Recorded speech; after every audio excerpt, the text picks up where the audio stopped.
Dampak COVID-19 terhadap implementasi pembelajaran daring. Pandemi COVID-19 sangat mengejutkan masyarakat di seluruh dunia karena memberi perubahan secara tiba-tiba pada keseharian individu dan aktivitas masyarakat, yang akhirnya membawa dampak perubahan yang luar biasa dalam berbagai bidang. Salah satu dampaknya yaitu dalam bidang pendidikan. Kementerian Republik Indonesia telah mengeluarkan Surat Edaran Nomor 4 Tahun 2020 yang berisi tentang pelaksanaan kebijakan pendidikan dalam masa darurat penyebaran COVID-19. Dengan demikian, sekitar 7,5 juta mahasiswa dan hampir 45 juta pelajar sekolah dasar menengah dipaksa melakukan pembelajaran dari rumah dikarenakan kampus dan sekolah ditutup untuk sementara. Pembelajaran dari rumah membuat pelajar, tenaga pengajar, dan orang tua merasa keberatan. Semua ini masyarakat dipaksa untuk bertransformasi dan beradaptasi dalam kondisi pandemi ini. Hal ini tentu bukan hal yang mudah, karena belum sepenuhnya siap, meskipun sebenarnya model pembelajaran di rumah dan di sekolah bisa dikatakan relatif sama tujuannya jika dalam keadaan normal.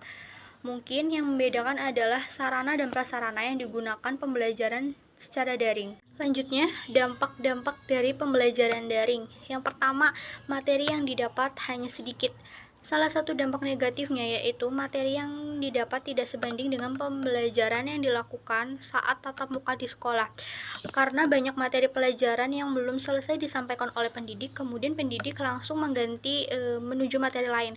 Hal ini menjadi keluhan bagi pelajar karena pelajaran yang didapat tidak sepenuhnya dipahami. Yang kedua, akses informasi pelajar luar daerah terkendala sinyal. Dampak negatif dari adanya sistem pembelajaran secara daring ini adalah akses informasi pelajar yang tinggal di daerah. Mereka terkendala oleh sinyal yang menyebabkan lambatnya dalam mengakses informasi. Mereka harus bertahan dengan kondisi serba keterbatasan, tak punya alasan. Pelajar daerah harus tetap aktif dalam pembelajaran demi memenuhi standar penilaian yang telah ditetapkan. Kurang efektifnya program pemerintah mengenai tayangan belajar dari rumah. Kementerian Pendidikan dan Kebudayaan Republik Indonesia telah menginisiasi program belajar dari rumah yang ditayangkan di TVRI. Program belajar dari rumah mulai tayang di TVRI sejak 13 April 2020 dimulai dari pukul 8. TVRI yang selama ini menjadi media satu arah dalam penyampaian informasi publik menjadi solusi yang inovatif ketika dimanfaatkan menjadi sumber informasi dan sumber edukasi bagi dunia pendidikan, terutama mulai dari pendidikan dasar hingga pendidikan menengah. Pelaksanaan program ini merupakan kelanjutan dari langkah Kemendikbud menyediakan sarana yang bisa dipakai oleh para pelajar untuk melaksanakan belajar dari rumah.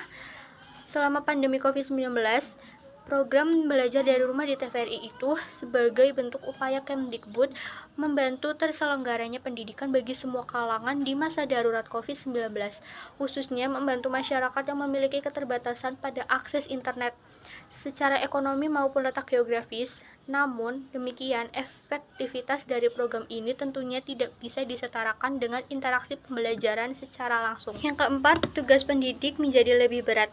Penerapan pembelajaran daring juga membuat pendidik berpikir kembali mengenai model dan metode pembelajaran yang akan digunakan. Bagi guru sekolah PAUD atau TK dituntut sesuatu yang menyenangkan dengan kreativitasnya. Fasilitas video, voice note, dan YouTube dapat dijadikan media pembelajaran, namun perlu pendampingan penuh dari orang tua. Anak sekolah dasar juga menggunakan media-media tersebut yang ditambah dengan penggunaan aplikasi daring. Bukankah hal yang mudah? Karena anak belum bisa mengoperasikan secara mandiri. Jenjang sekolah menengah dan pendidikan tinggi ini membutuhkan inovasi dari pendidik agar peserta didik tidak jenuh tanpa menghilangkan poin pencapaian pembelajaran. Di samping itu, belum lagi pendidik yang memeriksa banyak tugas yang telah diberikan kepada siswa, membuat ruang penyimpanan gadget semakin terbatas. Yang kelima, orang tua banyak yang tidak bisa mengajarkan anaknya. Bagi orang tua atau wali murid, kebijakan sistem belajar di rumah juga merupakan hal yang baru. Sejumlah kendala dari orang tua atau wali murid yang anaknya melakukan sistem belajar di rumah di tengah pandemi ini adalah pendidikan orang tua yang kurang. Hal tersebut membuat para orang tua kesulitan memahami alat penunjang maupun materi ketika anak membutuhkan bantuan. Di balik dampak negatif tersebut, terdapat dampak positif dari pendidikan di Indonesia selama pandemi COVID-19 ini. Di antaranya, pelajar maupun pendidik dapat menguasai teknologi untuk menunjang pembelajaran dari rumah ini, dan dampak positif lainnya membuat orang tua lebih mudah dalam dalam mengawasi perkembangan belajar anak secara langsung, di mana sebenarnya orang tua adalah institusi pertama dalam pendidikan anak. Setiap perubahan pasti memberi dampak, namun semua orang harus bisa mengikuti perubahan tersebut. Segala proses untuk menjadi pendidik maupun pembelajaran yang baik tentunya menjadi tanggung jawab bersama. Semoga pandemi ini segera berakhir dan kita kembali dalam keadaan normal seperti biasanya.